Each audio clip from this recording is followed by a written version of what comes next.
Real মাদ্রিদে Cristiano Ronaldo কাটিয়েছেন সোনালী এক দশক। 2009 থেকে 2018 এই 9 বছরে সান্তিয়াগো বার্নাব্যুর সবুজ ঘাসে কি করেননি তিনি। ক্লাব ইতিহাসের সব রেকর্ড একাই তছনছ করে দিয়েছেন এই পর্তুগিজ মহাতারকা। নিজেকে নিয়ে গেছেন সর্বকালের সেরা উচ্চতায়। এখন মাদ্রিদের এই সাদা জার্সিতে নতুন কেউ রাজত্ব করতে চাইলে তার সামনে CR7-এর সেই পরিসংখ্যানের পাহাড় ডিঙানোই হবে সবচেয়ে বড় চ্যালেঞ্জ। সেই একই চ্যালেঞ্জের মুখে দাঁড়িয়ে এখন কিলিয়ান এমবাপ্পে। ফরাসি এই ফরওয়ার্ড আছেন দুর্দান্ত ছন্দে।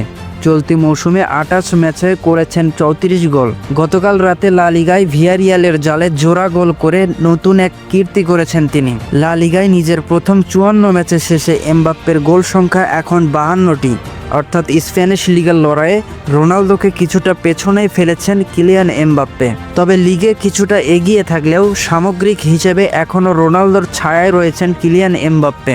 রিয়াল মাদ্রিদের হয়ে ফরাসি এই তারকা এখন পর্যন্ত খেলেছেন 87টি ম্যাচ এবং তার গোল সংখ্যা 78টি।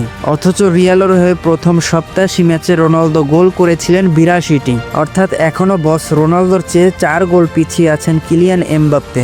বিশেষ করে লা লিগায় রোনালদো ছিলেন আরও বিধ্বংসী। 61 ম্যাচে করেছিলেন 62টি গোল। প্রতিযোগিতার ভিন্নতাও এখানে বড় একটা ফ্যাক্টর।